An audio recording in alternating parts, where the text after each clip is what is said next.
Picnic ಅಂತ ಹೇಳಿ ಕರ್ಸಿ ಇಂತ ದೋಖ ಮಾಡ್ತಾರಂತ ಅನ್ಕೊಂಡ್ರಿ. ಬೆಳಗ್ಗೆ ಬೇಗ ರೆಡಿ ಆಗಿದೆ ಆಲ್ರೆಡಿ. ಅಣ್ಣ ನೋಡ್ರಿ ಪ್ಲೇಟ್ ಫುಲ್ ಪ್ರೋಟೀನ್ ಹಾಕೊಂಡ್ ಕುಂತಾನ. ಅಲ್ಲಿಂದ ನಾಷ್ಟಕ್ಕೆ ಕಿಚಡಿ ಮಾಡಿರು, ಸಾರಿ ರೈಸ್. ನನ್ ರಾಣಿಗೆ 50 ರೂಪಾಯಿ ಜ್ಯೂಸ್ ಕುಡಿಸಿದೆ. ಸುಂದರವಾದ ಮುಖ ತಗೊಂಡು ಕಾಲೇಜ್ ಹೋದೆ. ಅಲ್ಲಿ ಸಹಸ್ರತಿ ಸಿಕ್ಕಿದೆ. ಇವನೇ ನೋಡಿ ನಮ್ ಕಾಲೇಜಿನ ಚೋಟಾ ಡಾನ್. ನಮ್ ಕಾಲೇಜಿನ ಎಲ್ಲಾ ಹುಡುಗಿರು ಫೋನೇ ಯೂಸ್ ಮಾಡಲ್ಲ, ಓದೋರು ಅದಾರ. ಅಲ್ಲಿಂದ ಪೋಸ್ಟಿಂಗ್ ಅಂತ ಹೋದೆ. ನನ್ ರಾಣಿ ಬಿಟ್ಟು ಬಂದು ಬಾಳ ತಪ್ಪು ಮಾಡಿದೆ ನಾನು. ಇದೇ ನೋಡಿ ವಿವೇಕಾನಂದ ಆಶ್ರಮ. ಒಳಗೆ ಎಂಟ್ರಿ ಆಗನ ವಿವೇಕಾನಂದ ಅವರ ಮೂರ್ತಿ ಕಾಣ್ತು. ನಮ್ ಬಿಜಾಪುರದಾಗ ಇಂತ ಕಾಡಿನಂತ ಆಶ್ರಮ ಇವತ್ ನೋಡಿದೆ. ಅಲ್ಲಿ ಕಗ್ ಪೇರು ಅನ್ಕೊಂಡ್ ತಿಂದೆ. ಆಮೇಲೆ ಗೊತ್ತಾಯ್ತು ಇವ್ರು ಕೆಲ್ಸಕ್ಕಂತ ಕರ್ಕೊಂಡ್ ಬಂದಾರಂತ.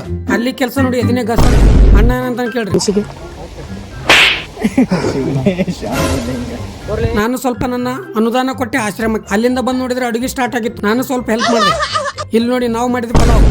ಎಲ್ರು ಊಟ ಕೊಂಡ್ರು. ನಾವು ಸ್ವಲ್ಪ ಊಟ ಹಾಕೊಂಡು ಪೋಸ್ ಕೊಟ್ವಿ. ಇಲ್ಲಿ ನೋಡ್ರಿ ನಮ್ಮ ಅಡಿಗೆ ಸರ್ಗಳು ನಮ್ ಜೊತೆ ಸಮನಾಗಿ ಕುಂತು ಊಟ ಮಾಡಿದ್ದು ತುಂಬಾ ಇಷ್ಟ ಆಯ್ತು. ಎಲ್ರು ಊಟ ಮುಗಿಸಿ ಹೋದ್ರು. ಆದ್ರೆ ನಮ್ದು ಇನ್ನೂ ಮುಗುದಿಲ್ಲ. ನಮ್ ಸರ್ ಖುದ್ದಾಗಿ ಅಡುಗೆ ಬಿಡಿಸಿದ್ರು. ಅಲ್ಲಿಂದ ನಾ ಬಂದೆ. ಇಷ್ಟ ಆದ್ರೆ ಲೈಕ್ ಮಾಡಿ. ಜೈ ಹಿಂದ್, ಜೈ ಕರ್ನಾಟಕ. ಮತ್ತೆ